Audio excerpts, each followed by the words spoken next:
Netaji Subhash medical college and hospital, multi speciality 350 bedded hospital, अनुभवी doctors and trained paramedical staff, 24 hours emergency services. Netaji Subhash medical college and hospital. जय Hind gentleman and lady. सबसे पहले मैं आपको एक छोटी सी तरीके से आपको विस्तार में बताऊंगा कि ये अग्निपथ स्कीम कब, क्यों, कैसे, आज किस स्टेज के ऊपर पहुंची है। ये अनाउंसमेंट ये अनाउंसमेंट 14 जून को हुई थी। 14 जून को दो महत्वपूर्ण चीजों की अनाउंसमेंट हुई। एक 10.5 लाख जॉब्स गवर्नमेंट के लिए, और दूसरी अनाउंसमेंट अग्निपथ स्कीम की, जहां पे केवल 46,000 वैकेंसीज थी। बट किसी वजह से ये पूरी दौड़ 14 तारीख से इन 46,000 वैकेंसीज की तरफ चली गई, और उसमें आप लोगों का योगदान काफी है। Go next. ये रिफॉर्म क्यों आया? ये रिफॉर्म लॉन्ग पेंडिंग था। सबसे ऊपर वाली आप स्टेटमेंट देखिए, ये स्टेटमेंट आज की नहीं है, ये 1989 की स्टेटमेंट है। 1989 में ये काम शुरू हुआ था। हमारी तमन्ना थी कि ये काम शुरू हो, बट उसकी और भी कई सारी पहलू थे। वो चाहता था कि ऑफिसर की एज कम हो, कमांडिंग ऑफिसर की एज कम हो, टीथ टू टेल रेशियो कम हो, तो एक एक करके ये काम शुरू करा गया। कमांडिंग ऑफिसर की एज कम करी गई, जो हमारी टीथ टू टेल रेशियो है वो कम करी गई। उसके बाद कारगिल रिव्यू कमेटी के अंदर अरुण सिंह कमेटी ने बोला एक सीडीएस का गठन होना चाहिए, वो काम हुआ। अब उसी चीज को आगे ले जाते हुए हमने जो नेक्स्ट रिफॉर्म था वो था कि किसी तरीके से जो एज हमारी 32 साल है, ये देखिए ये बता रहा है 30 साल 1989, आज ये 32 साल पहुंच गई है। 32 साल को किस तरीके से 26 साल ला सके। ऐसा क्यों? हमारे को यूथफुल प्रोफाइल चाहिए। ये क्यों चाहिए? बिकॉज आप सबको मालूम है 2030 के अंदर हमारे देश के अंदर 50% पीपल 25 साल की उम्र से कम होंगे। क्या ये अच्छा लगता है कि देश की सेना जो रक्षा कर रही है दे आर 32 ईयर्स? ये हमारा सिर्फ एक ही मुद्दा है कि हम किसी तरीके से यंग हो जाए। इसको स्टडी करा गया पिछले 2 साल, एंड ये सीरियस वर्क।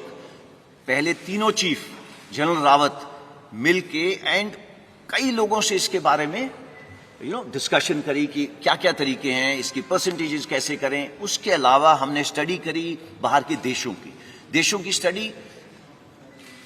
तकरीबन सारे देश हमने स्टडी करे। सब देशों के अंदर देखा गया उम्र 26, 27, 28। नंबर 2, भर्ती होने के तरीके कितने किस्म के हैं? कम से कम 3 से 4 तरीके हैं भर्ती होने के लिए, एंड सब के अंदर जब वो बाहर निकलना चाहते हैं वो जा सकते हैं। कितने साल में जा सकते हैं? 2 साल, 3 साल, 4 साल। सो मल्टीपल एंट्री एवेन्यूज हैं, मल्टीपल एग्जिट एवेन्यूज हैं, एंड वो बाहर जाके क्या कर रहे हैं? वही चुनौतियां हैं जो हमारे नौजवानों को चुनौतियां हैं बाहर जाने की। इसके बारे में मैं आपको बात करूंगा। देखिए हमें चाहिए क्या? यूथ। यूथ हम सबको मालूम है वो रिस्क ज्यादा लेता है, उसके अंदर जुनून ज्यादा है, जज्बा ज्यादा है। इस जुनून जज्बा को कैप्चर करना जरूरी है, बट ये जुनून जज्बे के साथ में हमें होश की भी जरूरत है। Just go next. नाउ देखिए आज जो करंट सिपाही से जो उसके ऊपर होदेदार है, आप सिपाही का जो है वो आप उसको जोश का कंपोनेंट मानिए, और जो 1.28 का कंपोनेंट है एनसीओ से ऊपर, मतलब नायक, हवलदार, नायब सूबेदार, हमारे जैसे होदेदार, वो सब मिला के 1.28 है। हम चाहते थे कि ये यूथफुल प्रोफाइल आने से जो जोश और होश का कंपोनेंट है ये तकरीबन बराबर हो जाए। एंड इससे होगा क्या? Ideal mix, youthfulness and experience का। अगेन गोइंग बैक, जोश और होश का एक्सपीरियंस तकरीबन बराबर हो जाएगा। Go next. सी, आज देश के अंदर आपको मालूम है कि फौज की कितनी रिटायरमेंट्स हैं, ये आप सबको मालूम है। फौज के अंदर, आर्मी के अंदर तकरीबन 45,000 से 60,000, नेवी के अंदर तकरीबन 2,500 से 3,500, एयरफोर्स के अंदर सिमिलर नंबर, वो सिर्फ 5,000 हो जाता है। हाउएवर, जो आपको पता होना चाहिए, ये नंबर्स हैं जो हमारे प्रीमेच्योर रिटायरमेंट ले रहे हैं। प्रीमेच्योर रिटायरमेंट का मतलब क्या है? प्रीमेच्योर रिटायरमेंट का मतलब ये है कि अगर मैंने इस फौज के अंदर 25 साल 30 साल, मैं अभी 59 ईयर्स का हो गया हूँ, 60 में मैंने रिटायर करना है, वो मेरी पूरी एज सर्विस की है। बट इतने तादाद में लोग हैं, इंडियन आर्मी में तकरीबन 14,000, इंडियन नेवी में तकरीबन 3,000, एयरफोर्स में तकरीबन 500 से 600। ये लोग आज भी बाहर जा रहे हैं। इनकी उम्र क्या है? 35, 36, 38 ऐसी उम्र है। ये लोग सब जा रहे हैं। आज तक हमने किसी ने भी कोशिश नहीं की बोलने की ब्रदर ये बाहर जाके क्या काम कर रहे हैं। ओके, एंड आप इन तीनों को ऐड करो, ये 15,000 16,000 तो वैसे ही बन गए। जब हम लोग बात कर रहे हैं 40-46 हजार की 4.5 साल के बाद, तो आप इसको थोड़ा सा अपने दिमाग में रखना, इसके बारे में दोबारा चर्चा करेंगे। वो नेक्स्ट सी कमिंग बिफोर मैं पे एंड अलाउंसेस पे आता हूं, उससे पहले मैं बात करता हूं ट्रेनिंग की। सी आज का युवक हमारे से अच्छा है। हमारे से पहले वाला युवक, करेक्शन, हमारे से भूतपूर्व सैनिक हमसे खराब नहीं थे, बट हमारी खुराक ज्यादा अच्छी है, उनकी खुराक हमारे से कम थी। आगे आने वाला जो युवक है उसकी खुराक भी अच्छी है, उसकी पढ़ाई भी अच्छी है, वो एक टेक्नोलॉजी के साथ अडेप्ट है, वो पैदा हुआ है मोबाइल फोन के साथ, उसको पता है मोबाइल फोन का क्या है। और तो वो कल को जो ड्रोन वॉरफेयर हो, जो आप आज देख रहे हैं टीवी के ऊपर, एक टैंक चल रहा है, टैंक को टैंक नहीं लड़ रहा, टैंक को एक ड्रोन लड़ रहा है। तो आगे आने वाली जो लड़ाई है वो अलग किस्म की होगी, टेक्नोलॉजिकली सैवी होगी। अगर वो टेक्नोलॉजिकली सैवी होगी तो उसके लिए अलग किस्म के लोग चाहिए। और वो कौन सा किस्म है? हमारा यूथ, भारत का नौजवान। ये भारत का नौजवान क्योंकि टेक्नोलॉजी के अडेप्ट है, वो पैदा हुआ है एक ये मोबाइल के साथ खेलता हुआ, कंप्यूटर के साथ खेलता हुआ, और वो आता कहां से है? गांव से। हमारी इनटेक 70% विलेज से। नाउ अगर हमारी विलेज से 70% इनटेक है, तो हमारे को जो सॉल्यूशंस बनानी है उनको मद्देनजर रख के बनानी है, ना कि जो अर्बन एरिया के लोग हैं। सो अगर इन 70% को देखा जाए तो वो कहां से आ रहे हैं? गांव से। उसके पास है क्या वहां पे? खेत या कोई छोटा मोटा व्यवसाय। वो उसकी क्लास या उम्र कितनी होगी? वो पढ़ा होगा तकरीबन 17.5 साल की उम्र होगी और पढ़ा होगा 10वीं साल। मेजर इनटेक, ये जो 70% बोल रहा हूं, ये सारी इनटेक हमारी उस किस्म की है जो सोल्जर आपके लिए जाके आगे देश की रक्षा करता है, ये वो सोल्जर है जो 10वीं क्लास पास है। 12वीं क्लास के हम ले सकते थे, बट सी हमारा काम थोड़ा जोखिम का है। एंड आप देखते हैं जब भी युद्ध हुए हैं कितनी, चाहे ऑप पवन हो, उसके बाद ऑप पराक्रम हो, चाहे कारगिल वॉर हो, चाहे गलवान हो, आपकी भी आंखें भर जाती होंगी और आपका दिल पिघल जाता होगा जब आप देखते हैं बॉडीज नीचे आते हुए। तो ये काम थोड़ा अलग किस्म का है। तो आप इस काम को मद्देनजर रखते हुए हमने देखा कि इसकी उम्र 17.5 एक एंड पे, दूसरे एंड पे 21। इसमें कोई तब्दीली नहीं है। ये पहले भी वही थी और आज भी वही है। तो इन दोनों में कोई तब्दीली नहीं है। उसके अलावा हमने पिछले सालों में क्या करा है? अपना फ्लैब कट करा है। फ्लैब का मतलब देखो, टीथ टू टेल रेशियो की बात होती है, टेल कम करी है और कम होगी आगे आने वाले टाइम में। दूसरी जॉइंटनेस बढ़ी है। कुछ सालों पहले आईडीएस हेडक्वार्टर नहीं होता था, वो बना है। तो इस तरीके की जो बीच बीच में चेंजेस हैं वो सब करी जा रही हैं। उसके अलावा नेक्स्ट चीज ये है कि अगले 4 से 5 साल में हमारी इनटेक 50,000 से 60,000 होगी। इसको ब्लैंक कर दें, 50,000 से 60,000 होगी। ओके, 50,000 60,000 के बाद क्या होगा? ये इनटेक 90,000 से लेके 1.25 लाख होगी। सो इट इज नॉट 46,000। ये हमने क्यों करा है? इसलिए करा है स्टार्ट स्मॉल, स्टार्ट मीडियम। क्यों? सो दैट हमें भी इस स्कीम को चलाने के बाद सीखने को मिले कि इसमें दिक्कतें क्या हैं। हमें इंफ्रास्ट्रक्चर जो है ट्रेनिंग के लिए उसको बढ़ाना पड़ेगा। वो बढ़ाने के लिए बटन दबा के तो होगा नहीं, उसके टेंडर जाएंगे, उसका ये होगा वो होगा, उसको 3-4 साल लगेंगे। सो दैट हम अपनी ट्रेनिंग कैपेसिटीज जो फौज की तकरीबन 60,000 के करीब है, उसको बिल्डअप करके इस पॉपुलेशन को लेने के लिए जो 1.25 लाख होगी, इसके लिए तैयार हूं। नाउ वाई 4 years, जो सब चीजों का मुद्दा है। 17.5 साल 21 साल मैंने आपको बताया, उसके अंदर चेंज क्यों करा गया? इसलिए चेंज करा गया कि पिछले 2 साल के लिए कोविड की वजह से भर्ती बंद थी। भर्ती क्यों बंद थी? बिकॉज हम नहीं चाहते थे सारे एक जवान जिस तरीके से हम लोग एकत्रित हैं एक जगह के ऊपर करे जाए। तो हमने देखा कि इतनी सालों से हम इसकी स्टडी करते जा रहे हैं, अभी हमें एक मौका मिला है to make a change without pain. तो अगर ये चेंज विदाउट पेन हमने करना था, इससे अच्छा मौका नहीं था करने का। इस पे स्टडीज चल रही थी, मैंने आपको बताया, Kargil review committee, group of ministers report, ये सब स्टडी करते जा रहे थे, बट हमें मौका नहीं मिल रहा था कि ये कब करा जाए, because it was a transformative reform. हमें जरूरत थी, आज नहीं 30 साल से जरूरत थी इस एज को कम करने की। इसका इंपैक्ट क्या होगा? Go next. पहले मैं आपको पे अलाउंसेस का बता देता हूं।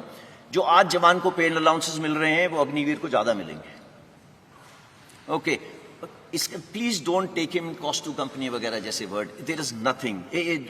फौज की नौकरी एक जज्बा है, इसको आप पे से नहीं तोल सकते। हाउएवर, जो ये आपके सामने दर्शाया गया है, ये सबसे पहले जो 17 लाख के करीब है, ये उसकी पे है। एक सेवानिधि पैकेज है जिसके अंदर उसका योगदान 5 लाख है, गवर्नमेंट अपनी तरफ से 5 लाख डालेगी। इन दोनों के ऊपर जो इंटरेस्ट दिया जाएगा वो तकरीबन 1.5 लाख होगा। सो टोटल पे उसको 4 लाख तकरीबन इतनी मिलेगी। इसका मतलब ये नहीं है कि वो हमारे बराबरी की रिस्क एंड अलाउंस नहीं लेगा, उसके जितने भी अलाउंसेस हैं सेम रहेंगे। अगर वो मेरे साथ सियाचिन में बैठा है, he'll get the same allowance। अगर वो मेरे साथ राजस्थान में बैठा है तो उसको सेम अलाउंस मिलेगा। अगर वो मध्य प्रदेश में बैठा है, मुझे भी नहीं मिल रहा, उसको भी नहीं मिल रहा। So it is equated, there is no differentiation. वो साथ वाले बिस्तरे पे सो रहा होगा, वो वही कपड़े पहन रहा होगा जो मैं पहन रहा हूं, वो मेरे साथ लंगर में बैठ के खाना खा रहा होगा। There is no difference. कोई अलग बैरक नहीं बना दी अग्निवीर के लिए, बिकॉज उसने लड़ाई कल हमारे साथ करनी है, और अगर वो हमारे साथ देश के लिए बलिदान देगा तो देयर इज कोई गुंजाइश ही नहीं है उसको हम किसी तरीके से रत्ती भर भी उसको हम अपना छोटा सोचें। नहीं, इसमें ऐसा कुछ नहीं है। मैंने बैंक लोन यहां पे इसलिए डाला है बिकॉज ये बार बार आ रहा है कि भैया 4 साल के बाद क्या, तो 4 साल के बाद क्या, मैं इसके बाद आपको बताता हूं। Go next. सेवानिधि पैकेज थोड़ा और विस्तार से, जैसे कि मैंने आपको पहले बताया 11.71 मैंने आपको पहले बता दिया है। सिर्फ एक ही चीज इसमें एक्स्ट्रा है कि इनकम टैक्स फ्री है। हाउएवर, देश की सेवा करने के लिए जो सर्वोच्च बलिदान देगा उसकी इंश्योरेंस कवर नॉन कॉन्ट्रीब्यूटरी है। आज पूरे देश में मैं भी कंट्रीब्यूशन देता हूं, जो बाहर जवान खड़ा हुआ है वो भी कंट्रीब्यूशन देता है। सिर्फ एक इंसान है अग्निवीर जो आगे आने वाले टाइम पे कंट्रीब्यूशन नहीं देगा, और उसको तकरीबन 1 करोड़ का इंश्योरेंस मिलेगी अगर उसने अपने देश के लिए किसी वजह से बलिदान दिया।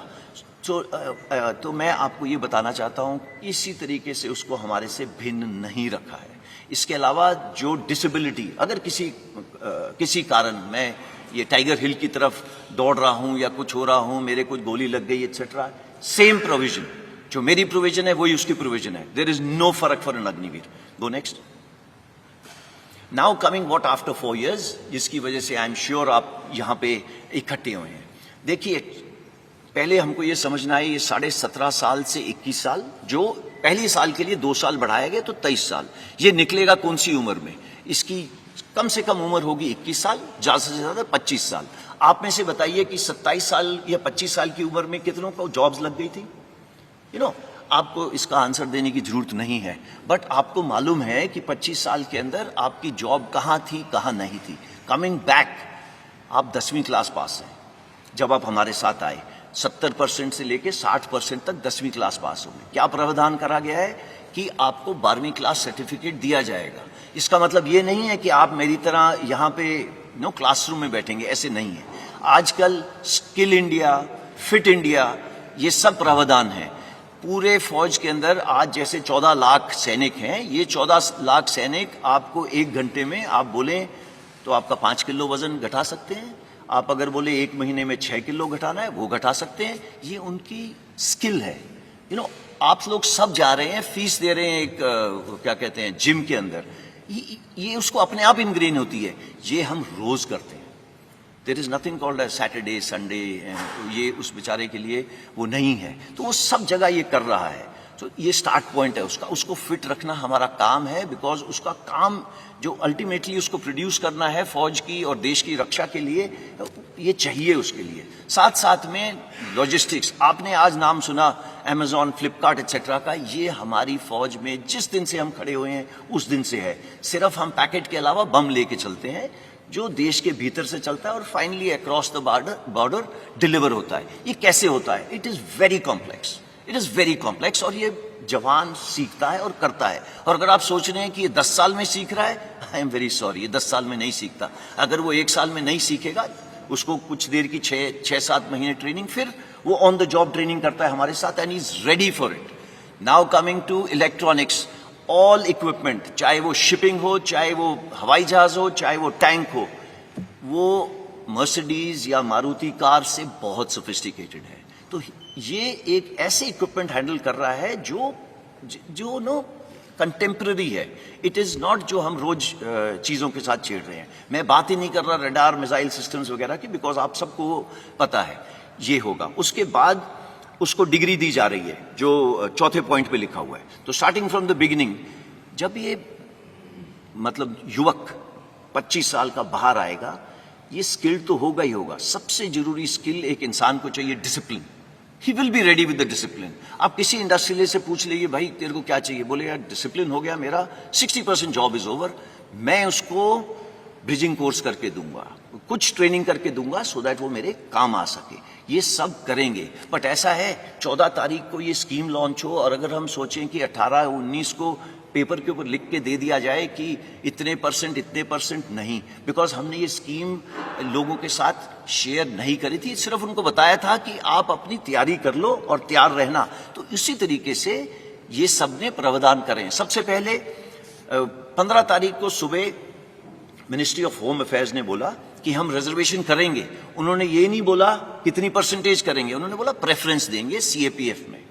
जैसे ही 3 दिन निकले, और ये प्लान था, इसको ये मत सोचिएगा उन्होंने 4 जगह में देखी कुछ हरकतें होती हैं आर्सन की वजह से हुआ। नो, ये प्लान था। ये क्यों प्लान था? बिकॉज मालूम था कि ये 75% जो युवक हैं, इतनी देर फौज, 4 साल फौज के रहने के बाद ये देश में वापस जाएंगे, ये देश की ताकत है।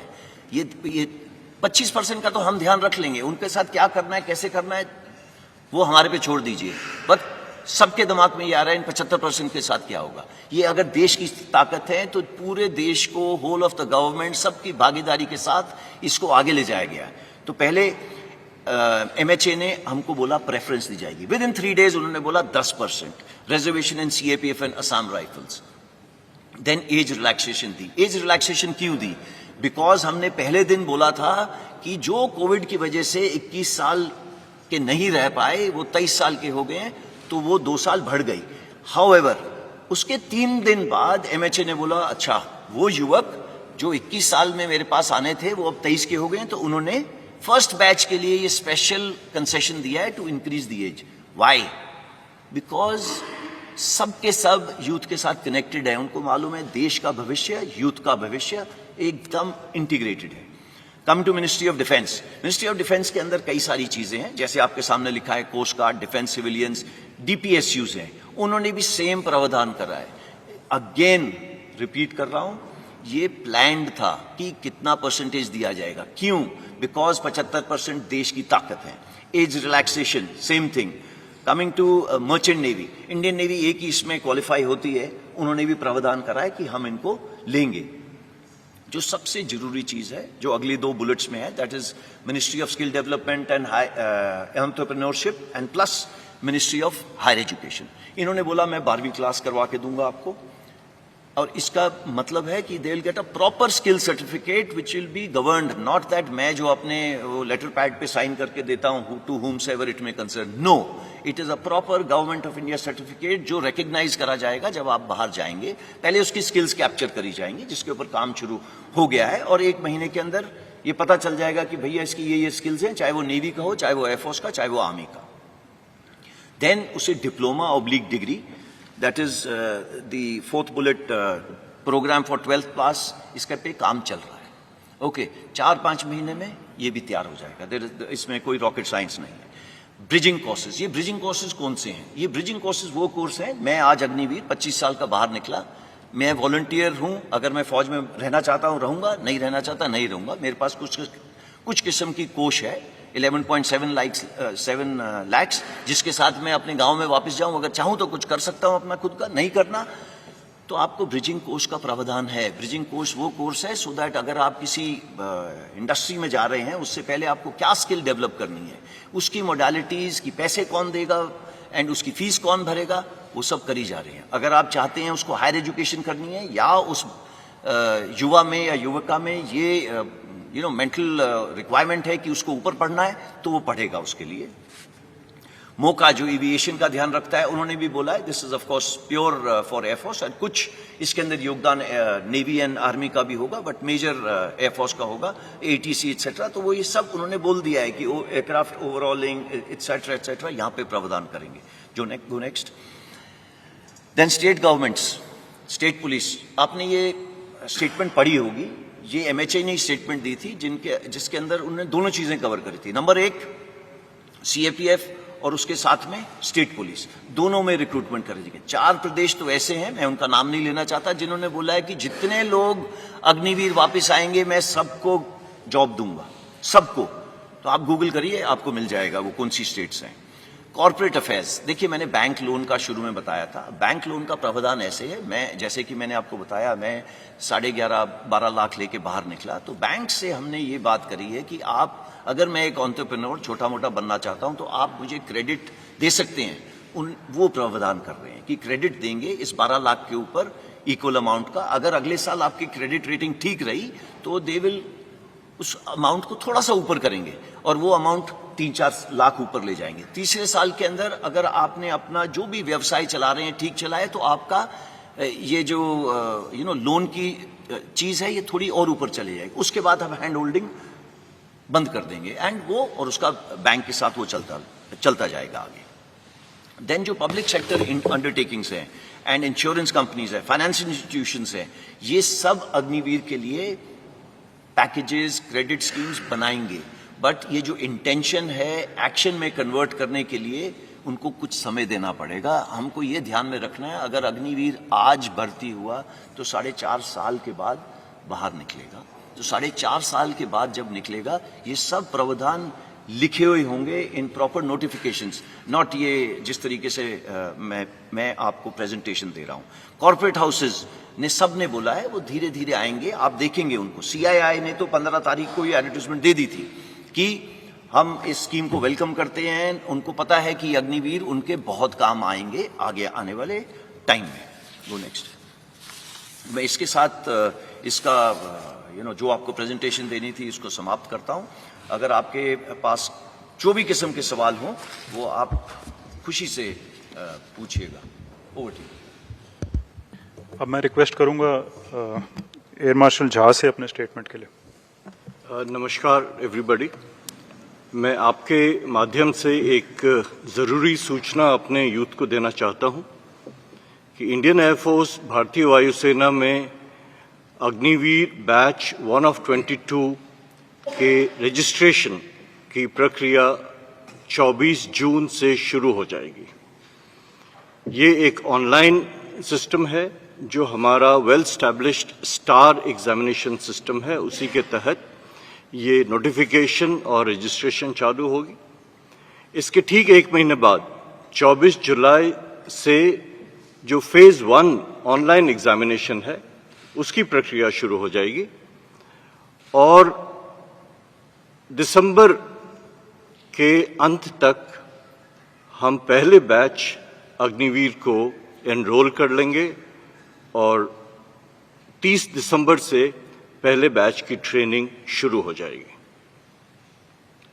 For the benefit of viewers in English, the notification and registration process for the enrollment of first batch of Agniveers into the Indian Air Force will go live online on 24th of June. Exactly 1 month later, on 24th of July, the well-established system of online examination for Phase 1 will commence, and before the end of the year, the first batch, the intake 1 of 22 for Agniveer for Indian Air Force will be enrolled, and 30th December is the date on which the training for intake 1 of 22 will commence. Thank you, sir. I'll request Vice Admiral D.K. Tripathi from the Indian Navy, please. Good afternoon ladies and gentleman. हम लोगों ने भारतीय नौसेना ने, आपकी नौसेना ने जो कि रिक्रूटमेंट प्रक्रिया है उस पर पूरा काम कर लिया है ऑलरेडी, और अगले 2-3 दिनों में 25 जून तक हम लोग अपना जो एडवर्टीजमेंट है वो मिनिस्ट्री ऑफ इंफॉर्मेशन ब्रॉडकास्टिंग को भेज देंगे।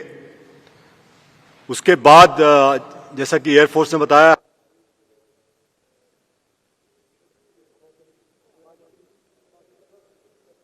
Can you hear me now? Okay, sorry, फिर से शुरू करता हूं मैं।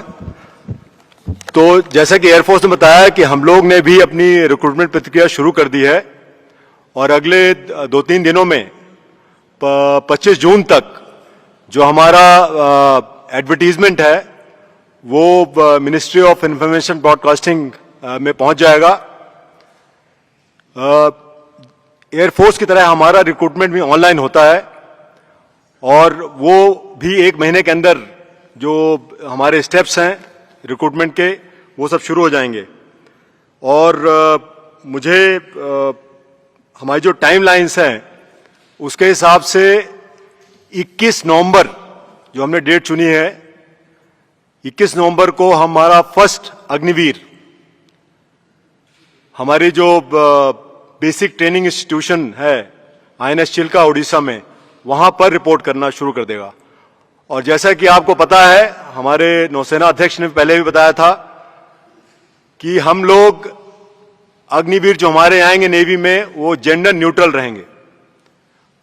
तो विमेन अग्निवीर भी हम लोग ले रहे हैं, और उसके लिए अपनी जो हमारी ट्रेनिंग करिकुलम है, जो इंफ्रास्ट्रक्चर जो भी मॉडिफिकेशन करना है, वो काम ऑलरेडी शुरू हो चुका है। तो मैं 21 नवंबर का वेट करता हूं, और मुझे आशा है कि both male and female Agniveers will report at INS Chilka. Thank you. I request lieutenant general CB Punappa, adjutant general Indian army now. Good afternoon ladies and gentleman. Army का जो ये अग्निवीर का जो रिक्रूटमेंट प्रोसेस है, ये हम ऑलरेडी वेबसाइट पे लगा चुके हैं, terms and conditions and eligibility criteria. कल हम इसका जो ड्राफ्ट नोटिफिकेशन भी लगा देंगे। On 1 July we will have the notifications from all the recruiting offices, और उसके बाद ये अपना अपना एप्लीकेशन एंड रजिस्ट्रेशन शुरू कर सकते हैं जॉइन इंडिया आर्मी वेबसाइट पर।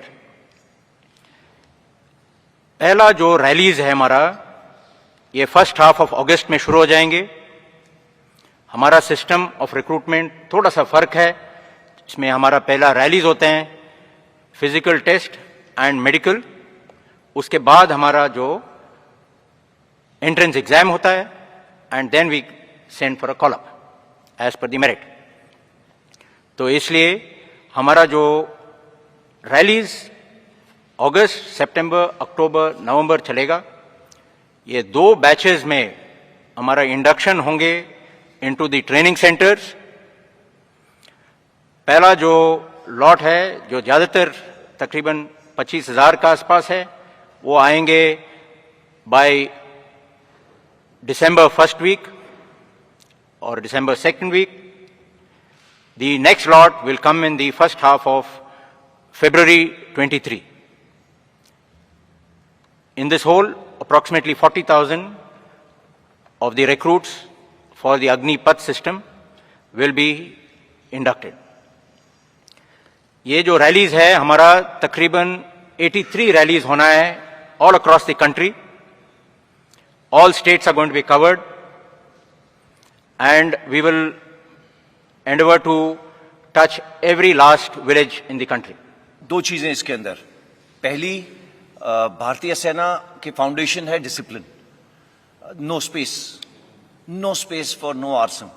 एंगर आप खुशी से दिखाइए, कोई प्रॉब्लम नहीं है, वार्तालाप करिए, कोई प्रॉब्लम नहीं, but arson, vandalism, no space, just no space. अब जो नंदिता ने पूछा, इसको कैसे करा जाएगा, देखिए आप लोग न्यूज पढ़ रहे हैं, काफ़ी बच्चे जो इसके अंदर पार्ट ले रहे थे वो ले लिए, उनको डाल दिया गया जेल में कई जगह के अंदर।